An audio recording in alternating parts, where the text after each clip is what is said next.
Hermanas y hermanos, les agradezco esta oportunidad que me dan semanalmente de poder estar con ustedes en sus casas compartiendo su programa. Esta es nuestra fe, un espacio destinado al mayor conocimiento de aquella fe que somos llamados a vivir, la fe que nos transmite la Iglesia Católica.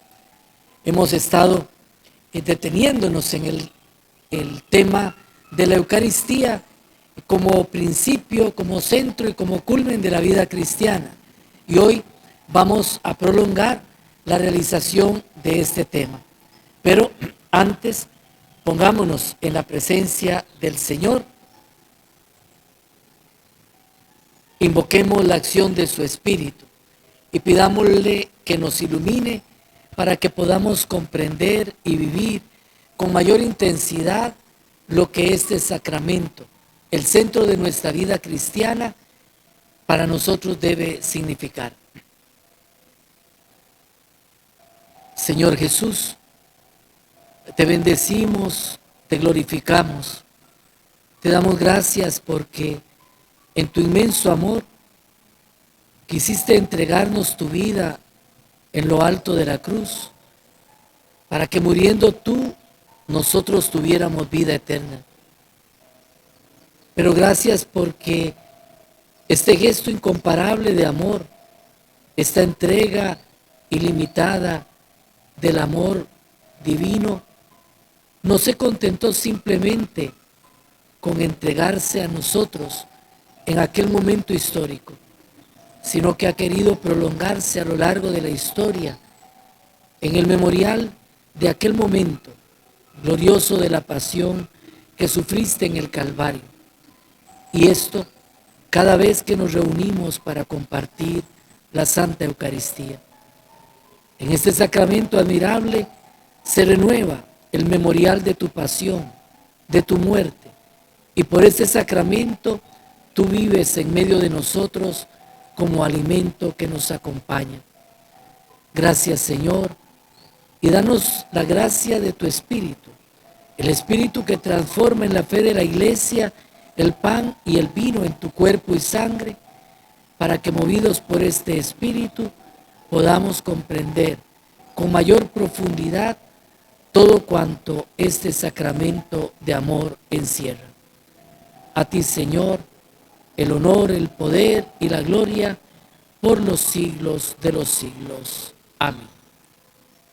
Bien, queridos hermanos, de esta manera, dispuestos en la presencia del Señor, vamos a continuar con la reflexión de nuestro tema.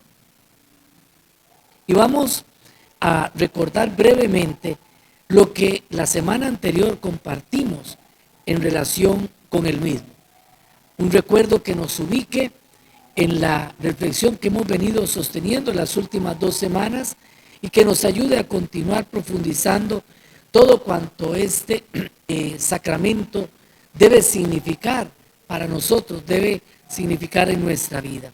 Señalábamos que con este gesto profético que Jesús realiza en la última cena, de partir el pan y repartirlo entre los suyos, de tomar la copa y bendecirla y repartir su contenido entre sus discípulos, bajo los signos del pan y del vino, la acción que va a consumarse al día siguiente se hace una realidad. Jesús anticipa, decíamos, en la celebración de la cena de Pascua que tiene con sus discípulos, la celebración ordinaria que los judíos tenían o comenzaban al día siguiente, con el día de la preparación. Jesús anticipa la celebración y en ella anticipa lo que ha de acontecer en el Calvario, en la entrega de su cuerpo y de su sangre. De modo que lo que de la ley de Moisés se explicitaba cede ante lo nuevo del Evangelio de Jesús. El significado de la última cena, que era el recuerdo de la Pascua judía, de la salida de Egipto, trasciende, se eleva por encima de sí mismo y encuentra su pleno significado en la cruz del Señor, en la entrega de su cuerpo y de su sangre. Este sacramento, este signo profético que acompaña a la iglesia hasta el fin de los tiempos se realiza en memoria suya. Y decíamos que la memoria no era simplemente el recuerdo que se hacía de algo pasado, sino la actualización de aquel hecho salvador, en este caso del sacrificio redentor de Jesús en el Calvario. Por eso el apóstol afirma: cada vez que comen de este pan y beben de este cáliz, anuncian la muerte del Señor hasta que Él vuelva. Por eso debíamos entender, y señalamos así, la cena del Señor como la auténtica Pascua cristiana. Queda atrás la celebración de la Pascua judía para abrirse en un horizonte ilimitado, el horizonte de una Pascua en la que se realiza una alianza nueva y eterna, en la que el antiguo Cordero es sustituido por el cuerpo y la sangre del Señor. Cristo se ofrece al Padre como ofrenda definitiva para librarnos de la esclavitud del pecado y de la lejanía de Dios. Por eso, en la Eucaristía, incorporados al Señor por nuestra participación en su muerte y en su resurrección, nos hacemos con Él un solo cuerpo. Es bellísimo en ese sentido recordar lo que el apóstol San Pablo nos dice: la copa de bendición que bendecimos no es la comunión con la sangre de Cristo, y el pan que partimos no es comunión con el cuerpo de Cristo. Así, siendo muchos, dice el apóstol, formamos un solo cuerpo, porque el pan es uno y todos participamos del mismo pan. Finalmente, señalábamos la semana anterior cómo el trasfondo judío en que se celebra la última cena es, por esta razón que acabo de señalar, es interpretado por Jesús y a la vez llevado a su cumplimiento. Jesús toma el significado de la antigua Pascua y lo eleva, lo hace trascender, le da un significado pleno al llevarlo a su cumplimiento pleno y total. Su cena es la celebración de la verdadera Pascua y signo de la nueva y definitiva alianza que Dios ha querido establecer con la humanidad. Esto para recordar de una forma muy breve lo que hablábamos al final de nuestro encuentro la semana anterior. Ahora quiero invitarles a que continuemos nuestra reflexión sobre la riqueza del misterio de la Eucaristía, particularmente tomando el cuarto evangelio, el evangelio según San Juan. Adentrándonos en sus enseñanzas, logramos captar todavía con una mayor profundidad lo que el misterio de la Eucaristía significa. La riqueza del cuarto evangelio en ese sentido es una riqueza enorme.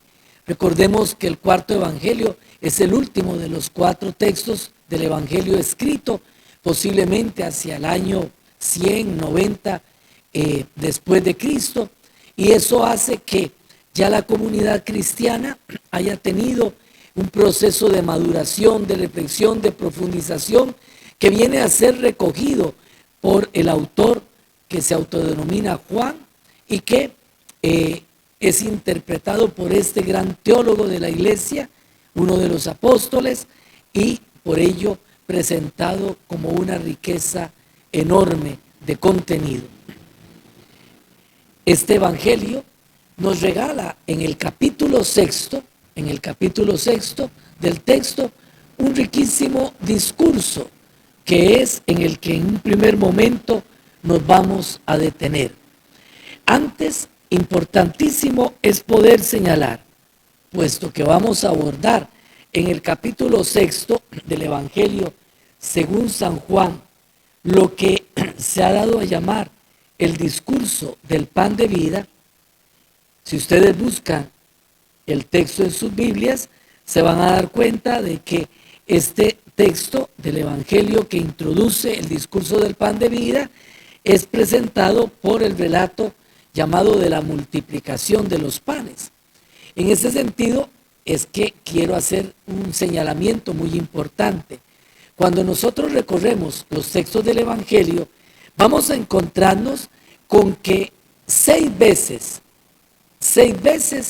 los textos diferentes del Evangelio nos presentan el relato de la multiplicación de los panes. La importancia que esto tiene es fundamental, porque el hecho de que lo repitan los 4 evangelistas y que 2 de ellos lo repitan 2 veces, nos hace a nosotros captar la importancia que para la comunidad creyente tiene aquel relato y nos hace comprender el trasfondo que se esconde detrás de él. No es simplemente la narración de un milagro, sino que debemos contextualizar los relatos de la multiplicación de los panes en un contexto claramente eucarístico. Es decir, el telón de fondo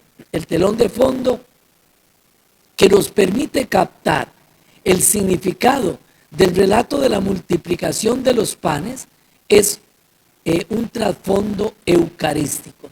Es decir, digámoslo abiertamente, los evangelistas nos están hablando, al narrarnos el relato de la multiplicación de los panes, nos están hablando de la Eucaristía.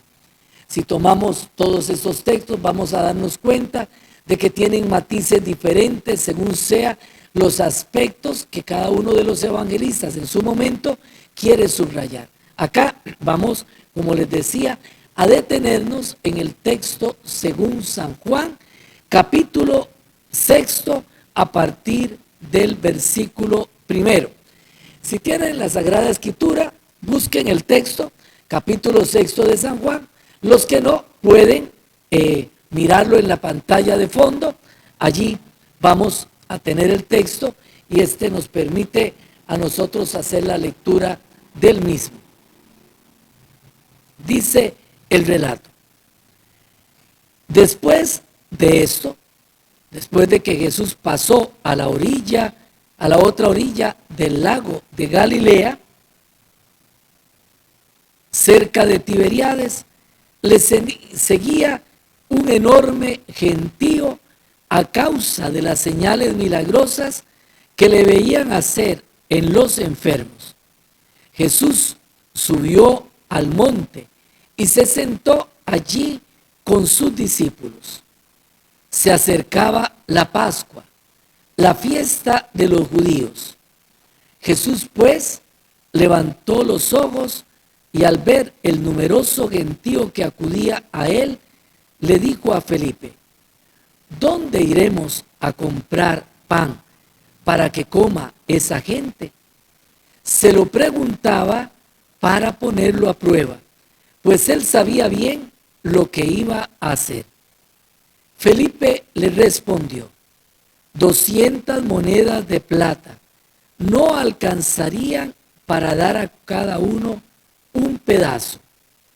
Y continúa el texto diciendo: otro discípulo, Andrés, hermano de Simón Pedro, dijo: aquí hay un muchacho que tiene 5 panes de cebada y 2 pescados. Pero, ¿qué es esto para tanta gente? Jesús le dijo: hagan que se siente la gente. Había mucho pasto en aquel lugar y se sentaron los hombres en número de unos 5,000. Entonces Jesús tomó los panes, dio las gracias y los repartió entre los que estaban sentados. Lo mismo hizo con los pescados, y todos recibieron cuanto quisieron. Cuando quedaron satisfechos, Jesús dijo a sus discípulos: recojan los pedazos que han sobrado para que no se pierda nada. Los recogieron y llenaron 12 canastos con los pedazos que no se habían comido. Eran las sobras de los 5 panes de cebada.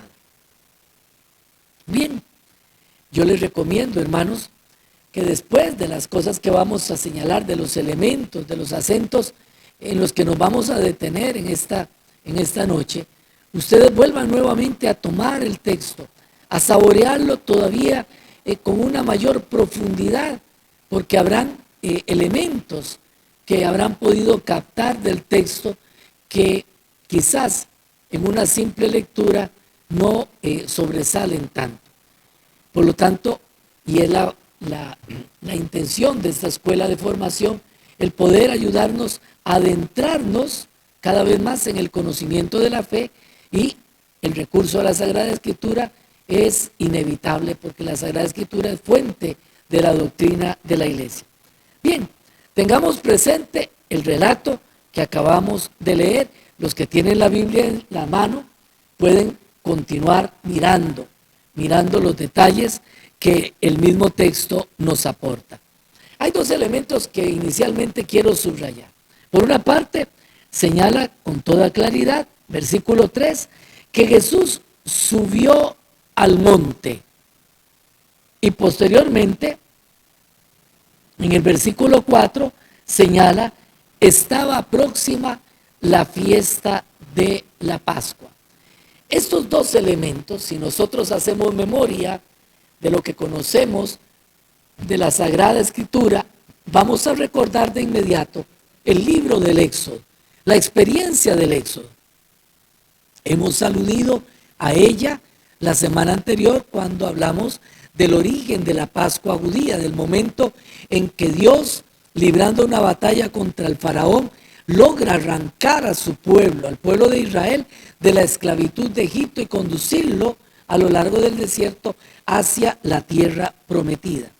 Y en ese relato de la salida de Israel de Egipto, se señalan estos dos elementos. Por una parte, se señala la Pascua como fiesta.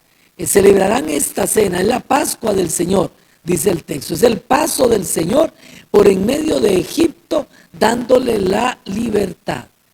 Por otra parte, en el momento de la alianza, lo señalamos también la semana anterior leyendo el texto del libro del Éxodo, se nos dice cómo el pueblo que es conducido por el desierto llega al pie del monte Sinaí, del monte Horeb, que Moisés sube a lo alto del monte, y en lo alto del monte recibe las tablas de la ley con las que invita al pueblo de Israel a realizar el pacto, la primera alianza que realiza Dios, que realiza Dios con el pueblo de Israel constituido. Hay otras alianzas antes, la alianza de Abraham, la alianza de Noé, etcétera, pero en ese sentido, la primera alianza con el pueblo ya constituido es esta alianza del libro del Éxodo, la primera alianza.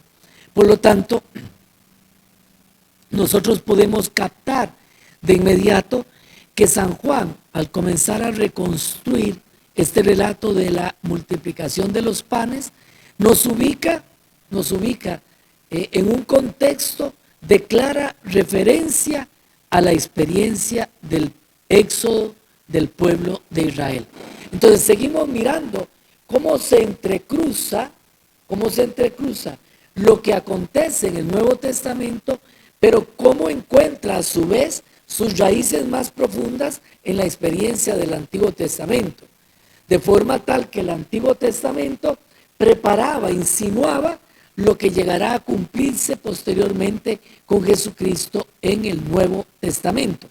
Esto es importante porque cuando nosotros recurrimos a la Sagrada Escritura, a veces le tenemos miedo al Antiguo Testamento. No debemos tenerle miedo. El Antiguo Testamento, leído de una forma correcta, procesualmente hablando, nos va adentrando, nos va acercando a la experiencia de Jesucristo el Señor. También es importante subrayar que si podemos ver claramente en Jesús la figura del nuevo Moisés, sube al monte para hablar a los suyos, nos ubica en un contexto de alianza, y podemos nosotros captar cómo en el capítulo 6, no lo hemos leído, pero ustedes lo pueden leer en su casa, a partir del versículo 31 y en el versículo 32 se nos dice que de frente a a la conversación, al discurso que Jesús tiene, los judíos reaccionan ante Jesús y ante lo que está diciendo y le señalan: nuestros antepasados comieron el maná en el desierto.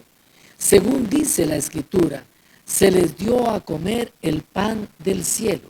Jesús contestó: en verdad les digo, no fue Moisés quien les dio pan del cielo. Es mi Padre el que les da el verdadero pan del cielo. El pan que Dios da es aquel que baja del cielo y que da vida al mundo. Estamos en el contexto del discurso del pan de vida. Y se subraya, vean cómo Jesús trasciende a Moisés. Se conecta directamente con él. Si Moisés era una figura de tanta importancia, una figura central en la historia del pueblo de Israel, ahora el Evangelio nos hace comprender que la importancia de Moisés está subordinada a la importancia que ahora tiene Jesús. Yo he querido poner en la lámina, en la filmina de fondo, justamente una pintura de la transfiguración. No nos vamos a referir a esto, pero recuerden ustedes cómo en la escena de la transfiguración aparecen junto a Jesús Moisés y Elías conversando con él, Jesús en el centro. Es decir, dando a entender cómo en él tanto lo que los profetas enseñaban como lo que la ley decía encuentra su pleno cumplimiento. Los judíos responden a lo que Jesús está diciendo, señalando algo que para ellos es un acontecimiento fundamental. Recordemos cómo en el peregrinar por el desierto, a un determinado momento, azotados, golpeados por el hambre, reaccionan en rebelión contra Moisés, contra Dios, y le dicen: ¿para qué nos trajiste a morir de hambre en este desierto? Y es cuando Dios le da la indicación a Moisés que les diga que los va a alimentar, y les da el maná que alimentó al pueblo de Israel a lo largo de su peregrinar hasta que llegaron a la tierra prometida. Pues bien, los judíos dicen: nuestros antepasados comieron el maná del desierto, según dice la Escritura. Les dio a comer pan del cielo, refiriéndose a Moisés. Moisés que les dio el pan del cielo. Pero Jesús contesta: no fue Moisés, fue mi Padre quien les dio pan del cielo.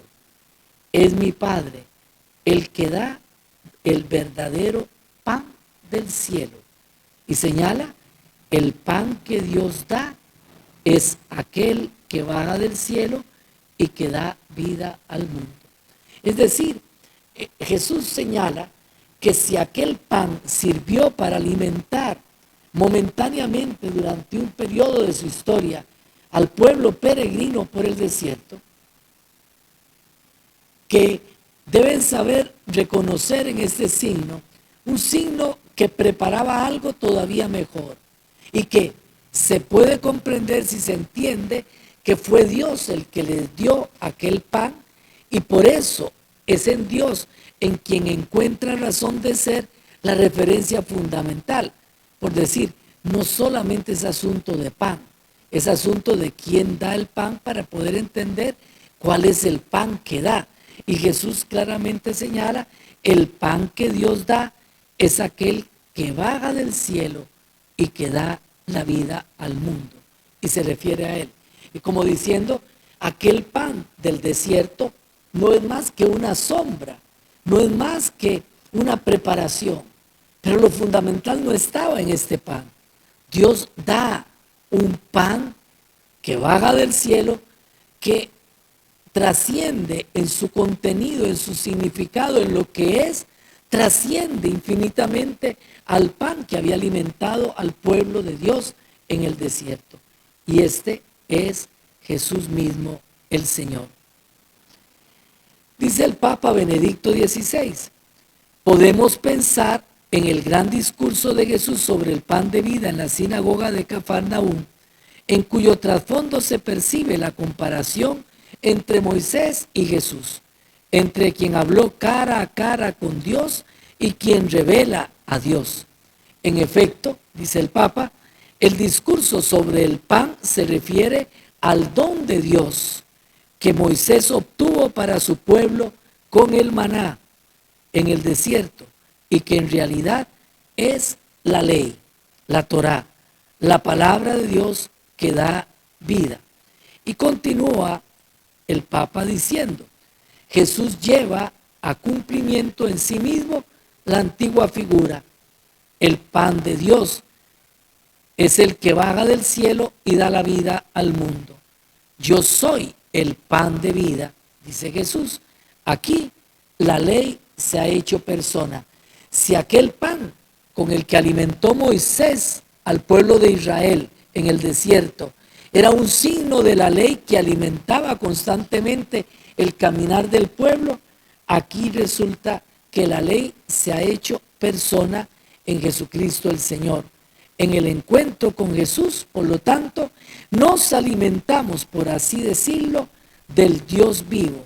Comemos realmente el pan del cielo. Este texto está tomado del Papa Benedicto XVI en el documento Verbum Domini número 54. Bien, ahora volvamos al texto nuevamente de la multiplicación de los panes, después de haber señalado esta conexión entre el relato de la multiplicación de los panes y la experiencia del pueblo de Israel en el desierto. En el capítulo 6, iniciando, volvemos nuevamente a eso, cuando se nos habla de las multiplicaciones de los panes, se nos dice que Jesús, al darse cuenta de aquella enorme cantidad de gente que había, le dice a Felipe, ¿dónde vamos a comprar panes para que coman estos? Y agrega, se lo decía para ponerle a prueba porque él sabía lo que iba a hacer. Felipe le contestó, 200 denarios de pan, 200 monedas de plata, no bastarían para que a cada uno le toque un poco. Le dice uno de sus discípulos, Andrés, el hermano de Simón Pedro, aquí hay un muchacho que tiene 5 panes y 2 pescados, pero ¿qué es esto para tanta gente? Y Jesús dijo, díganles que se sienten. Bien, ¿ante qué nos encontramos? Nos encontramos ante dos lógicas contrapuestas, dos formas de pensar radicalmente distintas. Y podemos percibirlas procesualmente en los personajes que aparecen.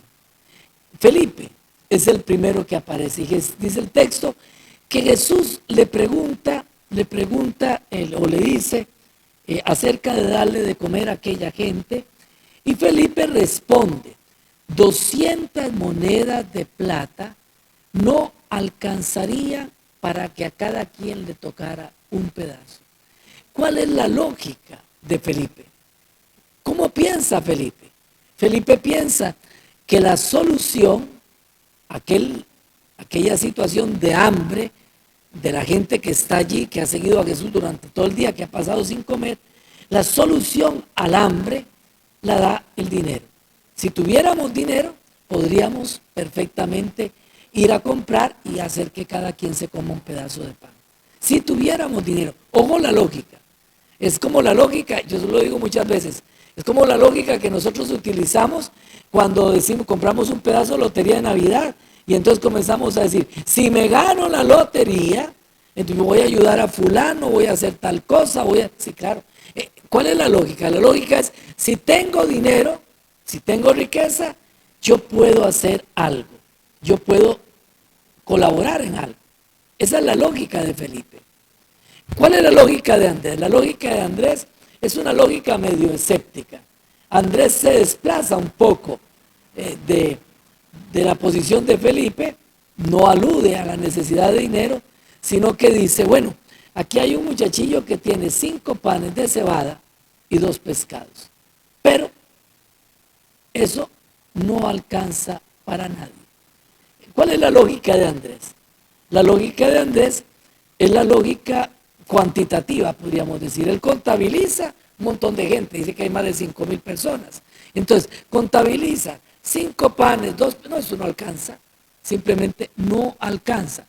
Posiblemente la consecuencia de esta lógica es, mejor me los como yo, los repartimos aquí entre nosotros para que a cada quien le toque un pedacito, porque si nos ponemos a repartir esta vaina no va a alcanzar para absolutamente nadie. Es como la lógica de la impotencia, es la lógica del que se da por vencido, del que cae bajo el peso de su propio pesimismo, de sus propias limitaciones. No puedo, no se puede, esto no se logra. Esa es la lógica de Andrés. Hay un joven que apenas se menciona, y del que ni siquiera se da el nombre. Un muchacho.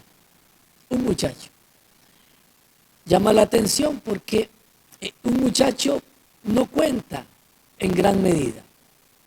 Resulta que el chiquillo había traído, muy prevenido, se había traído unos panes, se había traído 2 pescados, que para él parece que era suficiente.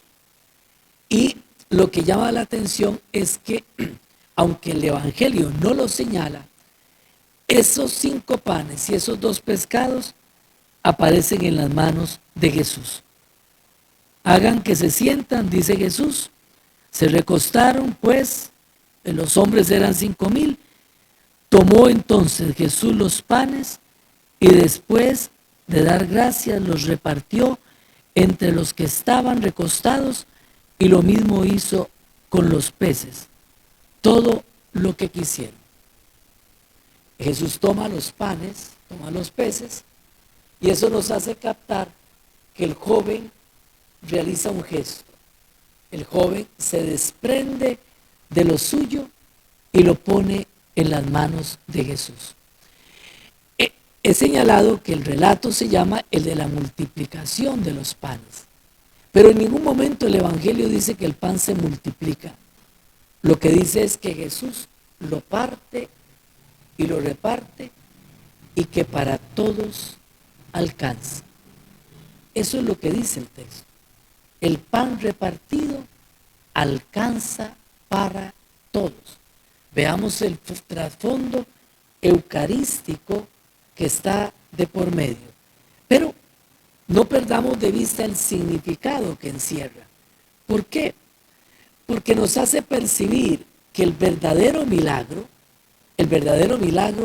no es el que el pan se haya multiplicado, sino que es el milagro de la solidaridad que se pone en evidencia. Ha habido alguien que, aún teniendo poco, ha querido compartir lo suyo, ha querido dar de lo suyo. No se ha preocupado por dejarse lo suyo para sí, no ha querido conservar su vida. De la vida depende del alimento, sino que la ha compartido. La lógica de la solidaridad está en dar, y en dar la vida. Subrayo nuevamente, estamos hablando de un relato cuyo trasfondo es un trasfondo eucarístico, es decir, en el relato el evangelista nos está hablando de la Eucaristía.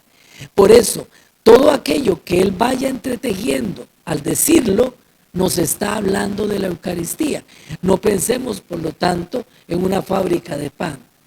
Pensemos en un gesto solidario de alguien que, sin mucha importancia, sin ser un principal, se desprende de lo suyo, lo da, lo pone en manos de Jesús, y aquello alcanza para todos. Se da, no da algo que le sobra, sino que él mismo se da, porque de ese alimento depende su vida. El relato nos está hablando de la Eucaristía, vuelvo a decir. Cuando pensamos de inmediato en lo que Jesús hace en el Calvario, no es otra cosa sino esto. Jesús se da, se reparte, se parte y se reparte, se entrega por completo. El texto señala que todos comieron, y Jesús mandó a recoger los sobros, lo que había quedado, porque comieron y bastante, puesto que dejaron, y se nos dice que se recogen 12 canastos. Recordemos que en la Sagrada Escritura 12 es el número que representa a la totalidad del pueblo de Dios. Israel, el pueblo de Dios de la antigua alianza, era el pueblo formado, configurado por las 12 tribus, aquellas que descienden de los hijos de Jacob, que eran 12, y por lo tanto es el aglutinamiento que acontece en el Éxodo de aquellas 12 tribus lo que da origen a la totalidad del pueblo de Dios en la antigüedad. Por eso entendemos claramente cuando el texto del Evangelio nos dice que Jesús llamó a los suyos. Particularmente el texto de San Marcos en el capítulo 3 dice, los hizo 12, llamó a 12, pero el texto afirma, los hizo 12. 12 escoge Jesús en medio de toda la multitud como aquellos que le han de seguir de cerca, porque en ellos está representada la totalidad del nuevo pueblo de Dios. Entendemos por qué cuando, hablándonos de ese pueblo ya glorificado, el autor del libro del Apocalipsis nos dice, vi la ciudad santa de Jerusalén descender del cielo como una novia hermosa, vestida de una forma bellísima. Y al hacer la descripción de la ciudad, vamos a ver, no me voy a aguantar el deseo de que podamos mirar el texto del capítulo 21 del libro del Apocalipsis. Y continúa diciendo, después de lo que hablé a la hora de describir la ciudad de Jerusalén, que habla de la iglesia en su totalidad. Tenía una muralla grande y alta, oigan, con 12 puertas, y sobre las puertas 12 ángeles y nombres grabados, que son los de las 12 tribus de los hijos de Israel. 12 puertas. Y después dice, al oriente 3 puertas, al norte 3 puertas, al mediodía 3 puertas y al occidente 3 puertas. El número 3 es un número que habla de la perfección, igual que el número 4 habla de la totalidad. Y la ciudad se nos describe como un cuadrado perfecto. Tiene 4 lados, este, oeste, norte y sur. Tiene 4 lados y en cada lado tiene 3 puertas, la perfección. 3 por 4, 12 puertas. La muralla de la ciudad se asienta sobre 12 piedras que llevan los nombres de los 12 apóstoles del Cordero. Es decir, los 12 apóstoles sirven de cimiento a la ciudad de Dios, que es la representación de la iglesia triunfante, de la iglesia peregrina. Acá que quiero subrayar, volvemos al capítulo 6 del Evangelio según San Juan. Se recogen 12 canastos con los sobros de pan que recogieron de lo que habían comido. ¿Qué quiere decir entonces el evangelista? Se trata, vuelvo a señalar, de apuntar en dirección de un trasfondo eucarístico. Es el pan del pueblo de Dios, de todo el pueblo de Dios. Un alimento que no se acaba, un alimento que se multiplica y que nutre la vida de todo el pueblo creyente. Otro detalle del texto. Al final del capítulo 6, bueno, al final no, en el versículo 14 propiamente dicho, del Evangelio según San Juan, en el capítulo 6, nos encontramos como después de aquel signo que se realiza, por el cual toda la gente come. Dice el Evangelio en el capítulo 14 que la gente, al ver la señal que había realizado, decía: este es verdaderamente el profeta que iba a venir al mundo. Dándose cuenta, versículo 15, dándose cuenta Jesús de que intentaban venir a tomarle por la fuerza para hacerle rey, huyó de nuevo al monte él solo. ¿Qué despierta aquel signo en la gente?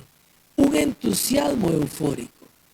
¿Por qué después Jesús va a hablar del pan de vida? Porque Jesús va a interpretar lo que acaba de realizar. Le reclama y le dice, después de que pasa al otro lado del lago, le dice: ustedes me siguen porque han visto, han descubierto realmente lo que ha acontecido, sino porque han comido pan hasta saciarse.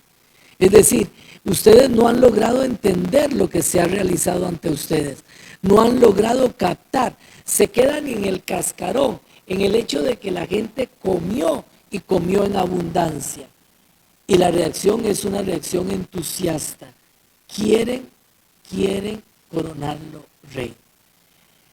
Jesús se escapa, Jesús huye, Jesús no se deja envolver por el fasto, por la euforia, por el brillo del poder que puede cautivar, sino que aquello que realiza, lo realiza a la manera del reino, fuera de todo triunfalismo, fuera de todo éxito aparente. Cuando nosotros señalamos hacia la cruz, podemos claramente entender lo que esto significa. Recuerden los textos. Cuando la gente que está ahí abajo, viendo a Jesús crucificado, vuelven la mirada hacia él, entonces le decían: si eres el Hijo de Dios, bájate. Lo mismo hacen los malhechores que están a su lado, uno de los malhechores. Bájate, muéstranos tu poder. Es decir, realiza algo extraordinario, realiza algo estruendoso que nos cautive, que nos haga a nosotros caer de espaldas. Algo grandioso. Recuerden que es una de las tentaciones del desierto. Como el demonio lo lleva a lo alto del templo y le dice: tírate, porque los ángeles van a venir y te van a recoger. Entonces todo el mundo te va a aplaudir. Perdonen, no quiero hablar mal de una persona, ni muchísimo menos someter a juicio a una persona. Dios sabrá qué hace con cada quien.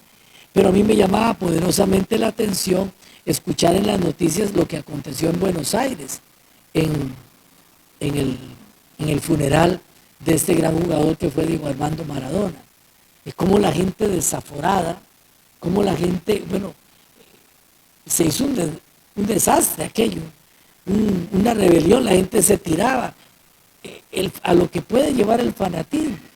Es decir, ese triunfalismo que desgraciadamente caracterizó la vida de esta persona es justamente lo contrario a lo que Jesús hace. Jesús le huye al triunfo, le huye al éxito aparente y termina muriendo en la cruz como un abandonado, termina muriendo en la cruz como alguien que no brilla, como alguien sin poder. Ahí está como un desgraciado condenado, colgado en la cruz. ¿Qué es lo que pasa? Que la lógica de Dios, la lógica del reino es diferente. Dios no trabaja por medio del éxito aparente. Dios no trabaja a través de lo estruendoso. Por eso debemos tener un cuidado enorme cuando andamos nosotros no buscando al Señor, sino buscando lo que el Señor hace en nosotros. Porque nos llama la atención oír hablar de un milagro, o porque hablan de una aparición por allí, entonces nos vamos de cabeza, o porque alguien dice que sucedió algo extraordinario y entonces nos cautiva, y resulta ser que se nos olvida que el Dios en el que creemos es aquel que se revela en lo alto de la cruz, en un crucificado. Dios trabaja de una forma distinta. Y eso es fundamental porque en esta lógica es que nosotros podemos entender la Eucaristía, cómo la grandeza de Dios, cómo la trascendencia, la omnipotencia de Dios desciende a nosotros y se esconde, digámoslo así, se sumerge en un pequeño pedazo de pan que materialmente es insignificante. Cuando se eleva la sagrada hostia, ¿qué es lo que vemos? Un pedazo pobre de pan. Es eso. Y si nosotros buscamos algo grandioso, algo estruendoso, no lo vamos a encontrar. Y vean por qué lo subrayo. Porque es fundamental entender esta lógica en la Eucaristía, porque cuando nosotros vamos a la Eucaristía no podemos andar buscando lo estruendoso, no podemos andar buscando lo que sobresale, lo que brilla, porque entonces andaríamos buscando un espectáculo. Cuando yo oigo personas que se dejan llevar a una Eucaristía o a otra, dependiendo del coro, por ejemplo, nosotros no podemos ignorar, hay coros que son una manifestación de arte increíble, que cantan precioso, que pueden cantar angelicalmente, es decir, eso se puede dar, es decir, hay gente muy dotada que puede realizar cosas muy bellas en ese sentido. Pero si yo voy buscando eso, y es eso lo que me determina para poder vivir la Eucaristía, estoy disparando fuera del punto hacia donde debo dirigirme, porque estoy buscando lo externo, estoy buscando lo que brilla, estoy buscando lo fastuoso. Entonces nunca voy a terminar de descubrir al Señor en algo tan insignificante materialmente hablando como un pedazo de pan. Vean qué nos pasa. Bueno, porque me gusta ir a aquella Eucaristía, porque el sacerdote tal vez tiene una facilidad de palabra más que tal vez otro, porque los sacerdotes, pues cada uno podrá tener los dones que Dios le ha dado, pero todos somos seres limitados. Entonces yo de repente tendré alguna facilidad, pero tendré otras limitaciones. Pónganme a cantar si quieren para que lo vean. Entonces, ¿qué significa esto? Que si yo voy, es que aquel sacerdote predica de una forma bellísima. Curiosamente, cuando uno repasa la historia de la iglesia se da cuenta de que en esto hay grandes paradojas que nos enseñan. Sí, nos encontramos un San Juan Crisóstomo, por ejemplo, que era un hombre extraordinario, un San Ambrosio, que era un hombre extraordinario en la predicación, un San Ignacio de Loyola, que era un hombre extraordinario en la predicación, un Santo Domingo de Guzmán. Y nos encontramos personas tan sencillas y tan simples como un San Felipe Neri, que no tenía una gran facilidad para predicar, para hablar. Simplemente era un hombre muy simpático y hablaba de la bondad de Dios. ¿Ven? ¿Qué buscamos cuando vamos a la Eucaristía? ¿Buscamos lo que aparenta? ¿Buscamos lo que brilla? ¿Buscamos lo que sobresale? ¿O nos sumergimos en la lógica de Dios? Cuando nos sumergimos en la lógica de Dios, logramos entender que esta lógica nos lleva por tránsitos diferentes, nos lleva por otro rumbo. Se nos revela detrás de lo pequeño, detrás de lo sencillo. No escuches esto porque sobresale como un discurso retórico. Escucha la palabra de Dios. Puede ser a través de un discurso muy bonito, una homilía muy bonita, pero puede ser a través de una palabra sumamente sencilla. Dios te puede hablar a través del niño, porque dice el Salmo 8, de los niños de pecho has sacado una alabanza, Señor, contra tus enemigos. Tengámoslo en cuenta y vea cómo todo lo que este relato al que estamos aludiendo nos va hablando de la Eucaristía. Jesús, en ese sentido, y lo explicará después en el discurso del pan de vida, lo he citado ya, no da alimento, sino que se da como alimento. Óiganlo bien, Jesús no da alimento, Él mismo se nos da como alimento. Eso es lo grandioso, eso es lo extraordinario que encierra la Eucaristía. Esto es el milagro de los milagros, lo más grandioso a lo que un creyente pueda aspirar. No es un pedazo de pan, es Cristo mismo que se me da, se me entrega como alimento. Y cuando yo pienso en eso, me doy cuenta de que Él se hace tan chiquito para que yo pueda comerme, yo pequeñito, pueda comerme su grandeza. para que yo pueda alimentarme de Él. Yo soy el pan vivo.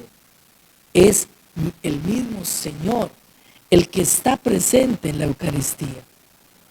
Si pudiéramos comprender eso, si pudiéramos ahondar en lo que eso significa, pongámonos a pensar cuál debería ser nuestra actitud cuando estamos en la Eucaristía. Deberíamos estar como si estuviésemos en el mismo cielo, delante del Señor. Si uno de nosotros se pregunta, mira, si se te apareciera el Señor, ¿cómo te pondrías? ¿Cómo estarías? Aquí no se trata de una posición corporal, sino ¿cómo estaría tu corazón? ¿Cómo estarías delante de Él? Y entonces encontrarás la respuesta. Y te darás cuenta de que la única forma de estar delante del Señor es abriendo totalmente el corazón como Él nos abre el suyo, para poder recibirlo a Él que se nos da como alimento. Otras indicaciones del Evangelio según San Juan. Dice en el capítulo 6, versículo 34, le dijeron, Señor, danos siempre de este pan. Jesús les dijo, yo soy el pan de la vida. El que venga a mí no tendrá hambre, y el que crea en mí no tendrá ya nunca sed. El que venga a mí, el que venga a mí. Hay una dimensión vocacional que se esconde detrás de la celebración de cada Eucaristía, porque cada Eucaristía es la invitación que el Señor nos hace a ir a Él, a ir a Él. Oigan, no porque seamos dignos de Él, no porque yo pueda ser merecedor de Él, sino porque Él me muestra su infinito amor y al mostrarme su infinito amor me invita a que vaya a Él, a que me acoja a su misericordia. Por eso decimos, antes de acercarnos a la mesa, no soy digno de que entres en mi casa. Una palabra tuya bastará para sanarme. Es decir, eres tú, Señor, el que me dignifica. En esto la discusión que algunos han querido, a la que algunos han querido darle cuerpo, de si recibir la comunión en la mano es más digno o menos digno que recibirla en la boca. Quienes piensan así se olvidan de lo fundamental. ¿Por qué? Porque tanto la mano como mi lengua, como cualquier parte de mi cuerpo, es parte de mí. Y yo no soy digno de recibir al Señor. Ni en la lengua, ni en la boca, ni de ninguna forma. Él es mucho más grande que yo. Por eso, absolutizar el que si la mano, que si la lengua, es no entender lo que estamos viviendo en la Eucaristía. Lo que estoy viviendo en la Eucaristía no es el triunfo de algo que yo me gano, porque yo soy bueno, porque yo soy merecedor, porque me siento muy digno. No se trata de eso. Yo en la Eucaristía reconozco lo poco que soy, y así comienza la Eucaristía reconociéndonos como pecadores. Reconozco lo pequeño que yo soy para que en mí se manifieste la grandeza del amor de Dios. Es Él quien me hace digno. El que venga a mí, Él me invita. Hay una dimensión vocacional. Por otra parte, el pan es alimento y del alimento depende de la vida. Cuando nosotros dejamos de comer, nosotros morimos. Por lo tanto, del alimento depende la vida y por eso Jesús dice, quien me come, yo lo resucitaré. Es decir, la Eucaristía es germen de vida eterna. Quien come de este pan y bebe de esta sangre, habita en mí y yo en él, y yo le resucitaré en el último día. Dice también en el versículo 40, el que cree tiene ya la vida eterna. Es decir, esa vida eterna que se me promete y que se anticipa en mí por la recepción de la Eucaristía, es una vida que comienza a palpitar en mí desde el presente. que comienza a vivir en mí desde el momento en que lo recibo. Pan y vino son realidades sacramentales, su cuerpo y su sangre. Hay que comerlo.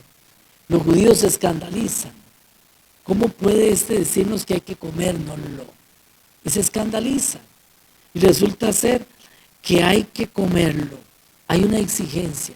El que no lo come, muere, porque no se alimenta de él.